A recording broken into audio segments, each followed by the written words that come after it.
good to see you. Welcome to my channel, AB7 Trader. How can I help you? Gusto niyo bang matuto about stock market, technical analysis, tips and strategies? So, don't forget to subscribe my channel, then click the notification bell dahil every week nag-upload tayo ng 3 minimum videos about stock market. So guys, magandang hapon sa inyo. So dito naman tayo sa ating pagre-review about sa mga nag-trend na stock sa ating stock market. So merong siyam na naman na stock na naging trending ngayong araw. So ang kwan natin dito ang tanong is ano ang maibibigay nito sa atin bukas, or possible baka tayo makapag-take ng profit, lalong-lalo na sa mga tulad natin ng mga intra-trader or day trader na tinatawag. So, ang ilan sa mga nag-trend guys is sina Ali, Ayala Land, ER, Abra Mining Industrial Corporation, Ditos, ME Holding Corporation, Emperador or AMP, so NIKL, Nickel Asia Corporation, EGI, Alliance Global Group, MAC, Macro Asia Corporation, Merrimart Consumer Corporation, at yung SCC, Semirara Mining and Power Corporation. So, possible ba tayo makapag-take ng profit bukas dito, or makasabay tayo ngayong linggo para makapag-take ng profit, at manatili pa ba sila sa trending bukas? So, yan ang ating talakayan about dito sa technical nating gagawin. So, ilan sa mga ito guys gawa na naging trend kasi minsan may mga fundamentals na lumabas, so possible na kaya naging trending sila. So, sige guys, simulan na natin ang ating technical analysis about sa mga stock na to.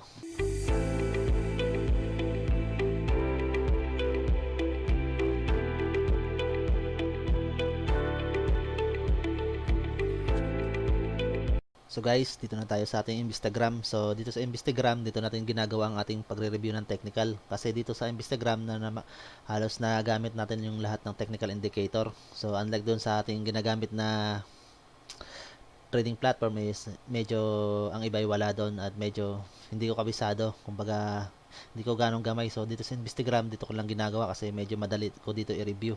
So guys, ilan sa mga nag-trending na stock ay sina EGI, Ali, ER, Dito, EMP, MAC, MM, Nickel, at saka SCC. So, CPS is common na talaga dyan. So, unahin natin CPS EI guys. So, CPS EI guys is tumaas ngayon ng 84.9 points. So, magandang indication. First day of the week. So, green candle ang binigay sa atin.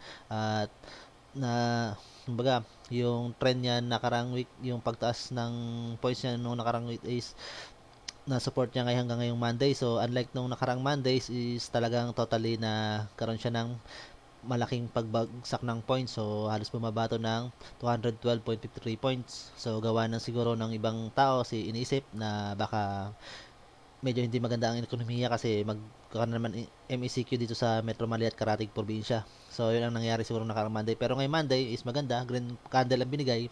So, it's good indication. So, green candle, possible. Maganda ang mga market. Dating na, kumbaga maganda yung mga takbo ng mga ilan sa mga stock sa stock market.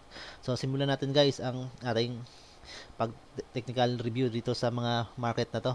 So, ay sa mga stock na to, at makita natin kung ano ang maibibigay sa atin. So, si EGI guys, maganda siya. So, green candle, tulad ng sinabi ko, dito sa Bollinger Bands. So, Bollinger Bands ang ginagamit to guys, na pangkwan sa candle para medyo madali makita kung yung magkaroon ng pagtaas ng presyo at magkaroon ng panibagong trend formation. So yun ang kagandahan dito sa Bollinger Bands, kaya ito ang ating ginagamit lagi. So nakikita natin dito, so tulad ng review ko nung nakaraan, so ang hinihintay ko mag-cross yung green candle na ito ay masundan ng another green candle at supposedly mag dito mag-cross dito sa simple moving average nitong Bollinger Bands. At ngayon nakikita natin parang magpo-form ng panibagong trend kasi nagkaroon ng narrowing yung dalawang upper at saka lower bands niya. Dito yung dalawang yellow na to. So nagkaroon ng narrow. So ibig sabihin yan, panibagong band ang ipo-form. So supposedly bukas siguro magkakaroon to ng konting sideways na paggalaw. So or pag-angat or tuluyan na pag-angat, i-break niya yung pag-cross niya dito sa simple moving average at ito ay magkakaroon ng widening. So baka mag-confirm siya bukas, o kung hindi man siya bukas mag-confirm ng pagkaroon ng trend konting sideways, pero possible na bubuka na tong dalawang band na to. So yun ang ginagandahan dito kay EGI ang nakikita natin. So tingnan natin yung price guys at yung tinatawag natin na, so kung dito titingnan natin, hindi pa siya oversold o overbought dito sa tinatawag natin na Bollinger Bands kasi hindi pa naman reach yung price candle mo dito sa upper band. So possible hindi pa yan oversold. So at isa pa, RSI, tiningnan natin. So kaganda yung RSI niya.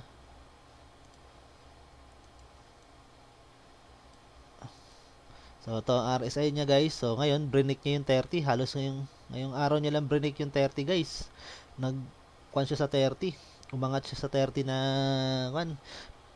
Halos unabot niya pang RSI 40, so possible magkaroon to ng magandang indication na magtuloy-tuloy ang RSI niya. So may pagtaas pa ng presyo kasi hindi pa naman siya nagbi-break sa 50 or possible sana mag-continue. So ito maganda sa mga EGI, baka makasabit pa tayo or take profit pang iba sa atin, lalo na sa mga mga day trader o intra trader na tinatawag.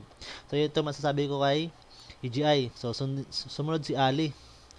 Meron din pala, malaki rin pala yung pumasok na volume dito kay EGI, 20.77 million yung volume. So kay Ali, maganda rin, 3.11% ang tinaas na ng price niya ngayon. Yun nga, Bollinger Bands. So nag-break, kabi-break niya lang ng kanyang Bollinger Bands. So nag-cross pa lang yung price candle dito sa simple moving average dito sa Bollinger Bands. So ngayon, ang unang nag-confirm na panibagong trend formation, itong si upper band. So yung lower band niya, so hindi pa siya nagko-confirm ng panibagong yung pagbuka niya. So possible pagbukas bumuka to, confirmation na yan na yun na ang simula, yun na yung trend, beginning of trend. So ngayon, green candle ang binigay niya sa pagbuka nito. So possible may pagtaas ng presyo. At isa rin sa nakita kong indication, yung RSI 50. So nag-cross sa RSI 50 as a trader, maganda indication diyan kasi na-break niya na yung neutral part ng RSI natin as a trader.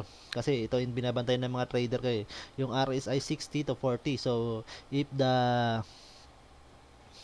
RSI is cross above 50, so possible there's uptrend of price na mangyayari. So yun ang indication niyan sa mga trader. So at maganda pa rin, hindi pa rin siya overbought na tinatawag. So possible na may pagtaas pa ng presyo tong si Ali. So maganda rin siya, may volume na pumasok na 2.92 million ang volume na nag-trade saya, umikot na sa pag-trade ngayon.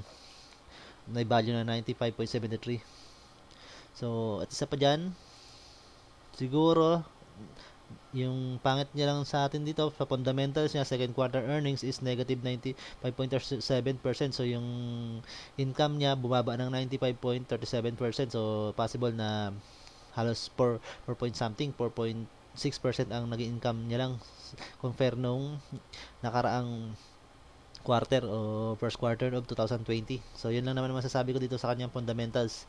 Pero possible nagkaroon pa rin ng earning yan. So hindi naman bumaba yung kanyang capital eh. At yung kagandahan, maraming nandito mga seller at itong RSI. So subukan natin ibang indicator guys. Maglagay tayo ng ibang indicator sa ilalim. Ayaw ko ng price. So stochastic, mas stochastic lagi para malaman natin yung tawag niya na oversold. So stochastic, nakikita ko maganda rin. So yan nga, iniwan na nag-cross na ngayong araw si fasting trend line sa slow trend line dito sa stochastic at nasa upper part na siya. So possible na may pagtaas ng presyo. So possible na mapag-take profit pa tayo dito at hindi pa naman siya overbought. Kasi nakikita natin dito sa RSI, so RSI above 50 pa lang siya. Dito din naman sa price candle niya, hindi pa nag-hug dito kay upper band, at itong si stochastic niya ay hindi pa naman nakaabot sa 80 yung both na signal indicator niya, yung itong red at saka yung blue. So yun ang masasabi ko dito kay Ali. Dito naman kay ER guys, so medyo huge ang pagtaas niya. So ano, fundamentals, So nag-gain ng net income 37.33k negative. So 95.02 positive So 95.02% ang naging income niya second quarter. So possible na tumaas ng 95.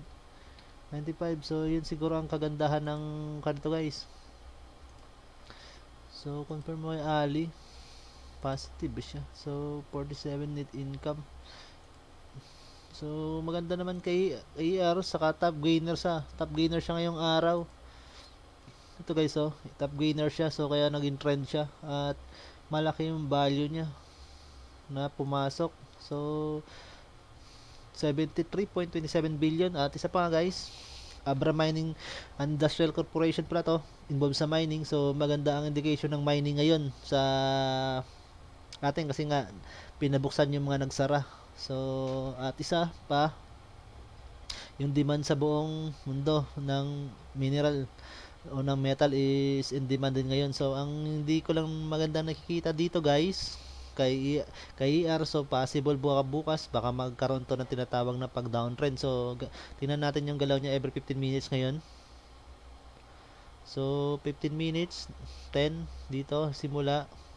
So trinay paangat ng paangat, so inangat niya ng halos almost 1 hour. After 1 hour umangat siya guys, so nagkuhan siya, pero the rest hinila na siya pababa. So possible baka may pagbaba ng price to guys. So medyo huge kasi yung pagtaas niya, so hindi, pag Bollinger Bands natin tingnan natin dyan, pag ganyan ang indication sa Bollinger Bands, possible niya na nagkaroon ng end of trend na tinatawag. So may pagbago ng trend or may pagbaba ng presyo. So at naghag na rin naman yung kanya dito, naging overbought na siya, naghag na kasi yung price candle niya dito kay sa upper band. At itong si RSI niya dito is halos mag-reach na rin sa 70. So possible nga rin na magkaroon to ng pagbaba ng presyo. So kung bukas man makahabol man tayo dito, so first hour to 3 hour, first to 2 hours siguro or first hours makapag-take profit, pero possible na baka bumaba yung presyo gawa nitong nakikita natin dito kay stochastic guys, yung fasting trend line niya yung color blue. So halos going down dito sa ating kay slow trend line sa red. So baka possible magkaroon to ng pagbabagsak ng presyo. So may masyadong huge ang pagtaas niya ngayon. So naging trend siya ngayong araw gawa ng top earning siya, yung gain niya, top gainer siya. So possible naman wala naman siya dito sa most active ngayong araw. So yun ang hindi ko lang nakanso, sa dito na siguro siya sa top gainer siya, kaya naging trend siya ngayong araw. So kay dito guys, si dito naman talaga nung isang araw ko pa to tinitingnan, binabantayan. So maganda rin indication para sa akin ito, yun ang hinihintay ko, na break niya na rin ito, yung si small, yung sa simple moving average na break niya, nag-cross na siya dito. At itong RSI 50 niya yung hinintay ko rin na break niya. So possible na makapag-take profit pa tayo bukas dito guys. So may trend pa to guys, uptrend pa ng price to. So ito naman stochastic, nasa taas. So masyadong malayo yung pagitan, yung pagkaroon ng divergence nitong dalawang line na to, yung past trend line masyadong malayo dito sa slow trend line na to. So possible na may pagtaas pa to ng presyo. So kahit nasa taas na yung stochastic natin na blue, so hindi ibig sabihin na overbought na siya, is may bagbaba siya. So hindi pa yan guys, kasi stochastic nagtatagal siya, take time siya dito. So nagtatagal siya dito ng sa stochastic upper 80 na to. So sa taas ng 80 nagtatagal yung stochastic natin dyan. So nakikita rin naman natin sa RSI. So ngayon pa lang na break yung 50 as a trader, maganda indication. So possible may uptrend ng presyo. At ito naman hindi pa naman siya nag-break. So tingnan natin guys sa moving average. Gamitan natin ng moving average to guys, baka makita natin. So yung blue moving average nito, so palitan na natin ng 20.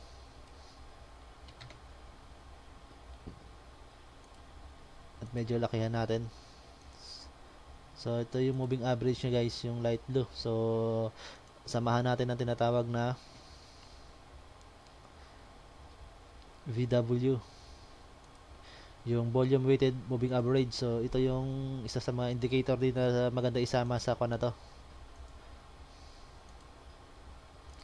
So magandang indication guys ng moving average mo. So na-break niya yung MA20 niya at yung VWMA niya is nasa taas nung halos magkapantay na sila ngayon ng kwan, pero possible na magkadikit pa rin sila. So medyo hindi maganda indication ito kapag nagkaroon to ng hugging yung dalawa nito. So kasi nasa taas siya nung una guys yung VWMA mo at nag-hug siya dito sa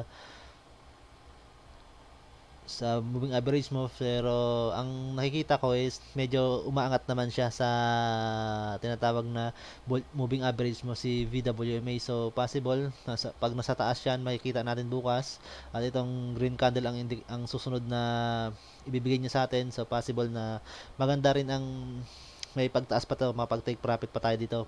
Ang importante kahit taghag yan. So, nung kwan pa naman siya nakarang araw pa naman siya nandito. So, trinay niya iangat. So, possible may pagtaas pa to guys ang trend. So, o ng price. Itong si natawag na dito. So, baka makapag-take profit pa tayo dito. So, yun ang ating nakikita guys, indication. So, sumunod guys, si EMP. So, si EMP naman, trend siya ngayon, gawa ng naging kwan siya. Tawa dito, pumasok siya sa blue chip company. So, consider as blue chip company siya na siya ngayon. So, nagbigay pa siya ng dividend na 0.11. So, possible yung mga ganyan indication is hindi sana maganda kapag nagbibigay ka ng dividend. So, possible yung price mo is bababa. Pero, ang ito kay EMP guys is tumaas siya. So, maraming trader ang pumasok dito ngayon guys. Kasi kung makikita nyo, 266.56 yung value niya na na-gain at may 27.10 M siya na volume na ngayong araw sa pagte-trade. Umikot. So tingnan natin pumasok siya saan. So yun nga, sa most active siya guys, most active siya. So nasa top gainer din siya sa most active. So magandang indication guys. Ang hindi lang maganda sa akin, sa kanya, overbought siya. Sa kahit nag-confirm na ng panibagong trend itong Bollinger Band mo, nasa uptrend na siya guys, pa-uptrend, nag-confirm na, para nag-widening. Pero ang kwan dito, RSI mo is above 80, saka itong ngayon lang din naman stochastic. So baka possible baka bukas guys may pagbaba ng presyo to. So talagang hinila pataas yung presyo guys. So tingnan natin ang galaw niya every 15 minutes kanina. Anong nangyari? So hinila talaga siya. So from this point dito, so umangat siya. So hinila siya guys. So pataas pa rin ang kanya kahit bumaba. So pataas pa rin yung kanya. Medyo, pero ang hindi lang maganda indication guys, yun nga, masyado ring unusual yung pag-break nito.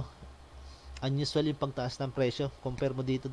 Siguro yung nagdala dito guys nung naglabas to ng fundamentals na bilong na siya sa blue chip. So kasi ang iba paniniwala kapag nasa blue chip ang isang company, so pataas yung presyo. So yun ang kuha natin. Pero para sa akin kung technical ang pag-uusapan, masyadong overbought na to So possible na may baka bumaba yung presyo nito bukas. So mahirap akong, para sa akin as a trader, mahirap sumabay bukas. So mahirap baka sakali na magka ng profit dito. So yun lang masasabi ko dito kay EMP. So overbought na siya. Yun lang ang hindi natin masasabi. So isa sa i-confirm natin dito guys, yung moving average.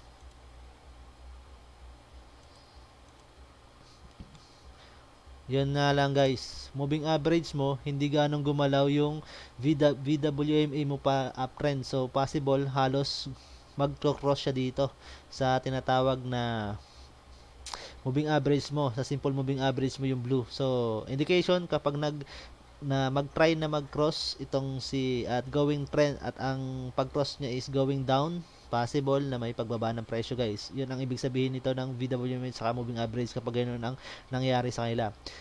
Pag si moving average mo nasa sa taas ng VW mo o volume weighted moving average is na sa baba ng slow moving average ay ng moving average mo, simple moving average mo, possible may pagbaba ng presyo.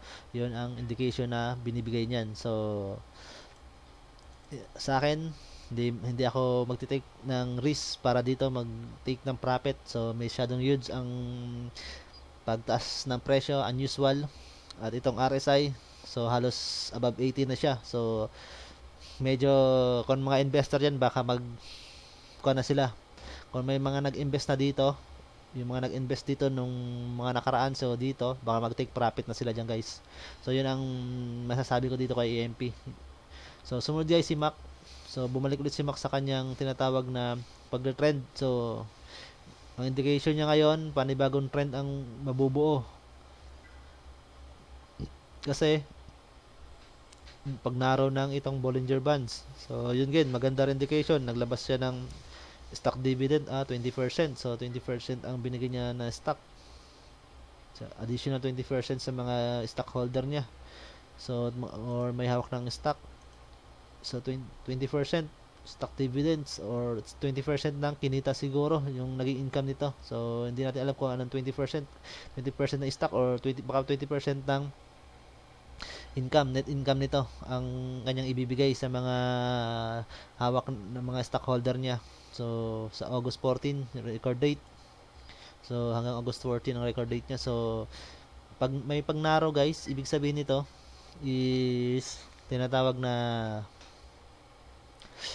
panibagong trend formation. So, possible uptrend kasi break ng RSI. Nag-break yung RSI 50 oh. So, halos dito na siya nung nakarang araw nung Friday. So halos nandito sa 48. So nag-break na yung RSI 50 niya guys. Sa trader maganda, sa green candle ang binigay. So possible makasabay pa tayo, makapag-take profit pa tayo dito. May profit pa tayong matitake dito kay Mac. So ngayong linggo. So ganun din dito sa stochastic niya, nakikita rin natin. So guys, balikan natin si MP nga sa kan, medyo unusual para sa akin kasi. So ang kan natin guys, may isa sa atin na kunyan, indicator. Parabolic SAR. Medyo kwan sa akin. Confused ako. Medyo confused. Parabolic SAR mo. So, nasaan? So, palitan natin guys. Parabolic SAR mo. Gawin natin blue.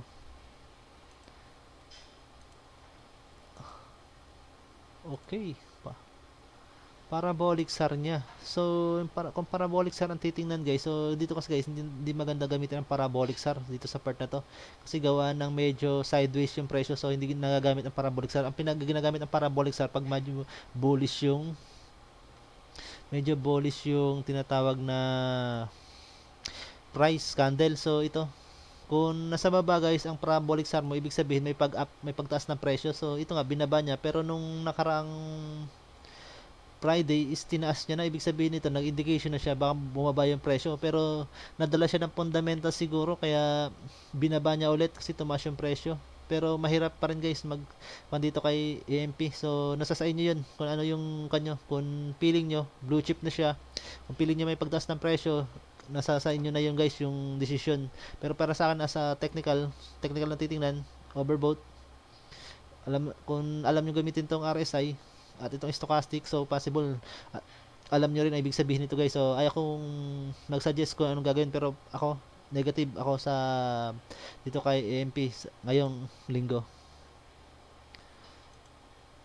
So balik tayo dito kay Mac.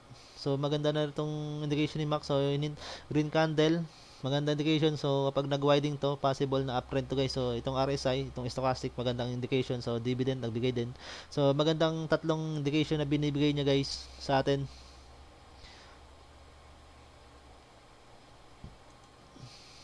Yun. Boom. Yun guys, isa rin sa binigay niya ng indication din, yung parabolic SAR. Binaba niya rin. So possible na baka mag-uptrend. So may bullish na rin to. Nagkaroon na rin ng bullish na presyo. Parang ito guys, si parabolic SAR guys, sabihin ko sa inyo, kahit mag-green candle na siya, hindi at magsunod-sunod na dalawang green candle ang ibigay niya na parehong uptrend, hindi niya pa rin ibibigay sa iyo na sasabihin niya sa iyo na bullish na siya, yung uptrend na yung price. Kumbaga 3 to 4 candles ang ibibigay, ang hihintayin niya na magkaroon ng green candles o pagtaas ng presyo bago siya magbigay ng indicator na may pagtaas ng presyo. So nakikita ko guys kay Mac, so may pagtaas ng presyo guys. So kasi binaba niya si parabolic SAR. So pang limang candle siya nagbigay ng confirmation. At ito guys, pag bumuka to bukas, so confirmation, mag-confirm tong dalawa ng sabay ng confirmation itong Bollinger Bands natin na magkaroon ng uptrend, possible na may pagtaas ng presyo guys. Yun ang masasabi ko guys dito sa kay Mac. So magandang indication guys si Mike, makapag-take profit pa tayo dito. May profit pa tayo makukuha. So tulad ng sinasabi ko, binabantayan ko rin to. So continuous pero medyo narrow, nagkaroon ng narrowing, wala pang confirmation ng trend possible. Pero ang nakikita ko, baka bumaba guys kasi RSI 60, so medyo flatten. At ito ring si stochastic, medyo pababa na si fasting trend line mo sa slow trend line mo, so magko-cross pababa. At itong Bollinger Bands mo, hindi pa nagko-confirm ng trend, so medyo narrow pa siya, neutral pa ang galaw niya, sideways pang binibigay niya, so wala pang confirmation. Pero para sa akin, baka naubos na yung profit, mukhang nakuha na nila yung profit, na-take na nila lahat yung profit. So hintayin lang tayo sa baba guys. So para sa akin, hindi ako kay MM. So masaya na ako nung nakaraang linggo sa kanya, nung nag-cross ito. So doon, yun lang, masaya na ako doon sa kanya. Pero sa inyo, kung pa sa inyo, kasi ito na sinasabi ko sa inyo guys, di ba? Kaya sumabay ako dito guys sa kanya, kay nakarang linggo kay MM, kay Merrimart. Kasi itong si parabolic SAR sa ginagamit ko sa guys pag medyo uptrend na yung presyo. So tingnan niyo yung parabolic SAR pag nagbigay ng confirmation. Ilang ilang uptrend candle ang kanyang binigay guys? Isa, dalawa, tatlo, apat, lima. Pang limang candle siya nagbigay ng confirmation, pero medyo yung presyo medyo malayo na yung pagitan. So naging 2.69 saka 2.36 saka 2.69. So yung parehong closing ng tinitingnan natin. So continue mo 33 pesos, 5.33 pesos na yung pagitan niya. So ibig sabihin medyo malaki na rin kung iisipin yan, pero yun pa lang nagbigay si parabolic SAR, kaya sumakay na tayo dito guys. Kahit na red candle siya guys, ang binigay niya sa atin, sinakyan pa rin natin siya kasi nga nasa ilalim pa yung parabolic SAR. So isang magandang indication. At noong time na yon, yung RSI niya is above pa rin dito. Pero ngayon guys, nakikita ko medyo sideways na ang galaw niya at wala pang confirmation ng, kumbaga dalawang green candle na yan, wala pang confirmation yung Bollinger Bands mo na kung anong trend ang binibigay, kung magkakaroon ng panibagong trend, sideways pa siya. So dalawang candle, so baka pag nag red candle to bukas at nag-confirm siya, baka downtrend ang mangyayari. So dito hindi ako mag-take din ng risk dito para mag-take profit bukas. So yun ang masabi ko dito kay MM. So trending siya ngayong araw, pumasok ba siya dito? So wala rin siya dito guys sa tinatawag natin na sa mga ito, sa most active, hindi siya active, hindi siya sa top gainer. So wala akong nakikita sa kanya. So siguro fundamentals ang nagdala nito, or volume medyo malaki yung volume na pumasok, medyo malaki rin yung volume. So yun nga, 29.01 yung volume niya guys. So medyo malaki yan kung iisipin, talagang malaki. So yun ang nagba-trend sa kanya, sa volume siguro siya, sa volume. Kasi ang dito lang naman guys, most active.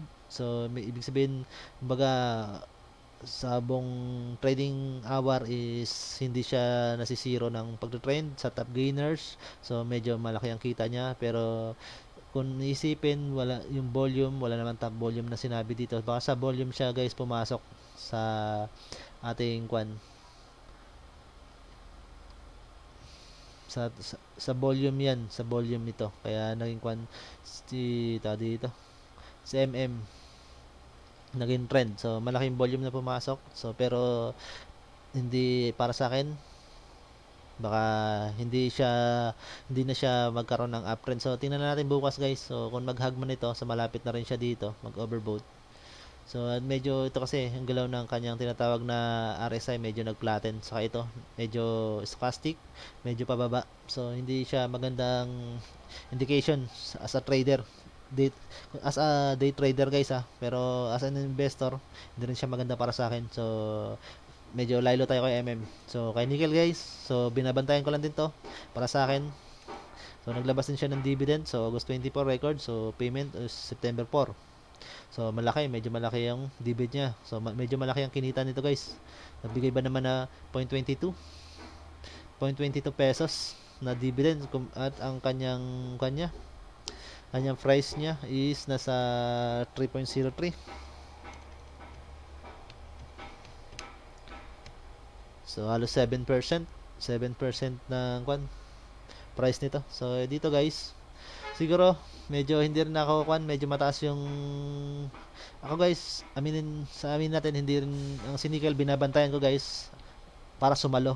Hindi ako naghihintay kay nickel na sumabay para mag-take profit. Hinihintay ko sa kanya sumalo kasi nga ang RSI stochastic, so halos medyo matagal na nasa above yung stochastic above 80. Medyo matagal na siya sa above 80, halos 2 weeks na or 3 weeks na siya naglalaro dito. So noon pa isang araw, halos 1 month na nga kasi July pa siya nagsimula dyan so kahit baba lang siya dyan. So RSI niya so medyo nasa uptrend, nasa above 70 rin. So ito huge na rin ang pagbuka. So wala siyang yung nito, halos walang siyang pagnaro ng tinatawag na band niya, Bollinger Band. So hindi nagnaro. So ganun din dito. Tingnan na natin. Nasa baba pa rin. So para sa akin guys, siguro trend siya ngayon kasi medyo malaki. Most active ngayon nga, isa sa most active. Nickel sa most active. So sa top gainer, so wala siya guys. So dito siya most active. So medyo active yung kanya ngayon. 152.11 million value na trading. So ilan volume? So 50.23 volume. So huge nga yung volume niya. So kaya siya trending at sa active siya ngayon.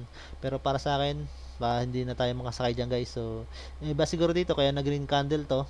So baka at medyo mataas kasi kung iisipin mo kung nung Friday ko pa tinitingnan to guys na green candle siya pero ang RSI niya is above na dito. Yung sabi ko hindi na rin ako makakasakay kasi isipin mo kung dito siya nag-opening guys Isipin mo yung opening na yan dito. 3.02 opening mo. 3.02. Sabihin mo nung 2.83 halos 20 point something 19.19 pesos ang pagitan ng kanyang price ngayon compare mo sa nakaraan. So maganda siguro yung naging indication nito at kinita. At ngayon baka itong mga to nasa taas na yan kaya green candle medyo nag-take profit. So ang galaw natin guys, tingnan every 15 minutes. Yun nga guys, pero lilo yung galaw niya guys baka nag-take profit na lang to guys kasi opening niya dito yun nga.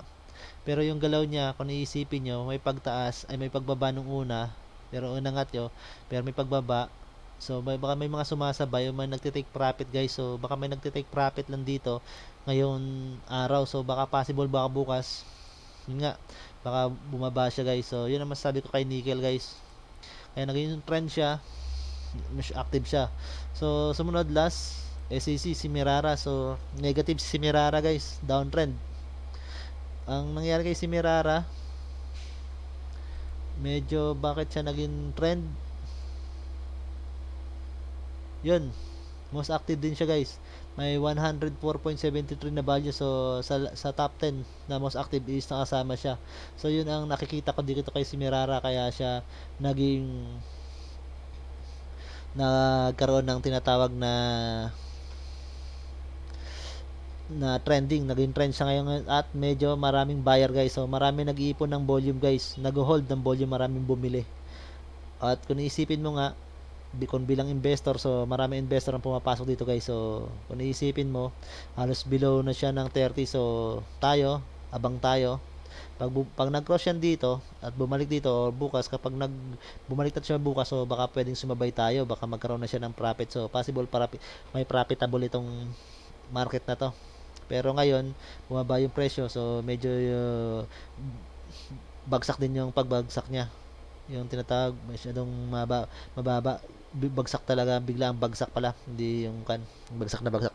Pero biglaan bagsak guys. So, yung fasting trend line niya yun sa taas ng yung slow trend line sa taas ng fast trend line. So, ito guys, profitable kasi medyo yung malapit na yung RSI niya sa below 30. So, possible na marami nang mag-invest. So, yun nga sinasabi ko, kapag yung RSI mo is nasa below 30 or medyo above nag-above lang magko-cross ng 30, so maraming possible na diyan na investor guys na pumapasok. So, ang investor kasi guys, 1 year to 3 years nag-i-invest yan. So, maraming matatawag na investor yan. So, meron din mga tinatawag na sinasabing investor na semi-investor, semi-trader na 3 to 6 months nag-i-invest sa isang company. So, nilalagak nila dyan. So, kung isa kang investor, makikita mo to guys, ang RSI, kung ang investor ay gumagamit ng RSI na technical indicator, so makikita niyo yan guys na mababa na yung value niyan. Medyo yun ay malapit na sa pinamababang value na tinatawag. So, yun nga kung yung nung nag-below siya ng guys, below ng RSI mo ng halos below 30 na o sa below 30, basta below 30, yung price volume mo, yung price mo nandito na. Ito na yung price niya So, halos na meet niya na guys yung price niya nung nag-below 30 na RSI. So, kung isang investor guys, iyan na yung tinitingnan niya. Yung price candle na meet niya na, pero kung price candles dito pa yan guys, hindi pa talaga nagpantay dito, pero nagpantay guys, so possible maraming investor na pumasok diyan guys. So, maraming bumili na ng stock yun guys, ang oversold na tinatawag so possible may pagtaas na ng presyo guys. So, maganda makasabay pa tayo dito, baka makasabay tayo dito kay ACC. So, at isa pa, maganda yung fundamentals ito, gawa nga yung inallowed yung mga mining company na mag-open. So, yun ang isa sa mga magandang indicator na natin nakikita. So, yun lang guys ang sabi natin sa mga nag-trend dito. So, yun ang mga possible na masasakyan na profitable. SCC, Alanganin, CMAC, SCC, MAC, possible makakan, Emperador, alanganin tayo dito. So, EGI, so yun ang mga possible na guys. At itong si Ali, Ayala Land Incorporated, EGI, Alliance Global Group Incorporated, saka dito MAC, saka itong si SEC. Sa mga nag-trend ngayong araw guys, baka ngayong linggo makapagkuhan pa tayo ng profit. So, yun lang masasabi ko guys. So, ulit guys, sasabihin ko sa inyo, ang technical method na ginagawa ko is ayon naman sa pagkakaintindi ko at base sa aking kalaman. So, hindi ko pinipilit na sundin nyo. Hindi ko sinasabing itong gamitin nyo. Pero ito ay nagbibigay ako ng ideya lang sa inyo, lalo na sa mga bagong trader na papasok lang sa stock market, na nag-aaral pa ng mga technical method. So, ang purpose ko dito, hindi para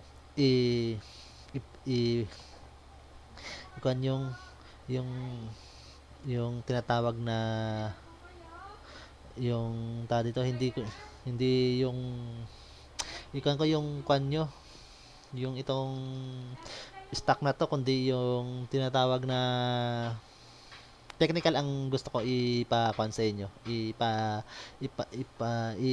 ma-contribute, ibahagi sa inyo na ginagawa ko. So guys, kung hindi pa kayo nakapag-subscribe sa aking channel at nagustuhan nyo, paki-like na lang ating video at sana mag-subscribe na rin kayo para matulungan nyo ang aking channel na lumago ang community niya, at lalo na makatulong tayo sa mga baguhang trader dyan o sa mga datihang trader na gusto rin mag-aral about itong tinatawag na technical analysis. So, maraming salamat guys.